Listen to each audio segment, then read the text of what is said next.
नमस्कार। आज हूँ रविवार। आज शुभ सकाळ मु आपण मान एक सुंदर कहानी रखी। तेज आउ डेरी न करी आरंभ करवा चलतु।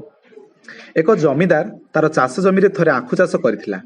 आखु जेतेबेले बड़ है फसल काटिया निकटस्थ ग्रामर लोक मानू नियुक्ति कला।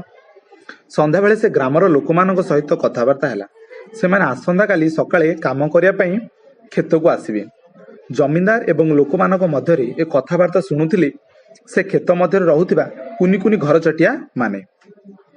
जेतेबेले तांको संध्या समय रे तांको माँ घर को आसिला से माने समस्ते माँ को कहले, माँ आज तू जानिछु जमी मालिक कहूतिला काली तार फसल सबको काटी देबो, ताहेले आमे केउंटी रहिबा, कारण आमे तो से फसल मझिरे हम घरटी हेची।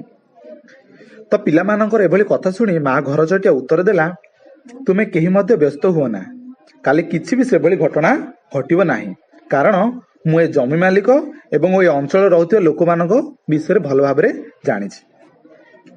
तो ता पर दिन सकाळु माँ खाद्य संग्रह करबा को गला। से दिन जमी मालिक क्षेत्र में अपेक्षा करी करी शेषरे निराश होई घर को फेरला, कारण से ग्रामर लोक मानक सहित जोगाजोग कला, किंतु से माने कौनसी लोक काम करिया पय आसिले नाही। समस्ते अन्य काम को चली गले। तो जमी मालिक निराश होई घर को फेरिला। तो से दिन संध्यारे से अन्य ग्रामर मूल्य मान सहित जोगाजोग कला। से माने कहले आसंता काली सकाळु से माने आसिबे। तो से दिन संध्यारे माँ घर चटिया जेतेबेले घर को फेरिला, पिला माने दिनर सबु घटना वर्णना कले। तो माँ सेमिति आश्वासन दे कहला, तुमे माने किछि व्यस्त हुआ ना, से भली किछि भी हेबो नाही। सतकु सत मूल्य माने केही भी खेत को काम करिया पे आसिले नाही। किंतु परदिन जेतेबेले मालिक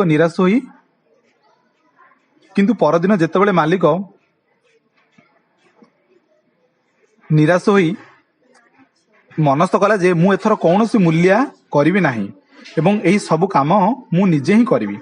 तो से दिन संध्यारे जेतेबेले माँ घर चटिया घर को आसिला आ पिला मानक समस्त वृत्तांत शुणी सारी मनस्थ कला जे आउ डेरी न करी चाल आमे एही मुहूर्त रे ही ए स्थान परित्याग करिबा।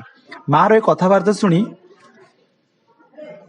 पिला माने पचारले, काहेकि से तो अन्य लोक मानक द्वारा खेत काटिबो नाही, से निजे काटिबो। तो से निजे काटिले खेत बहुत दिन लगी जीवो, तो एथिरे व्यस्त होबार कोन अछि। तो माँ से मानकु आश्वासन दे कहला, पिला माने जे पर्यंत आमे अन्य ऊपर निर्भर करिबा से पर्यंत आमे केवल निराश हेउथिबा, किंतु जदि आमे निज ऊपर भरोसा रखिबा तेबे सृष्टिर एभली कौनसी काम नाही जहाँ असंभव। तो जमी मालिक निज ऊपर भरोसा रखिछि। तो से राति पाइला कोन प्रतिदिन निजे ही ए कामटा करिवो। तो खेतटा खूब कम दिन भितरे कोन खेत शेष करद फसल काटिबा। तो आम पे बहुत असुविधा हबो, सेथिपई आमे ए कार्य व्यस्त न होई एबे आउ ए मुहूर्त नहीं ए स्थान परित्याग करी चलो जिबाहारी। तो मोराल ऑफ द स्टोरी माने एक गपरु आमे एया शिखबा को पाउचे कहानी रु, दृढ़ आत्मविश्वास ही समस्त कार्य को सफल कराई थाए, एथिरे द्वंद्व नाही। नमस्कार।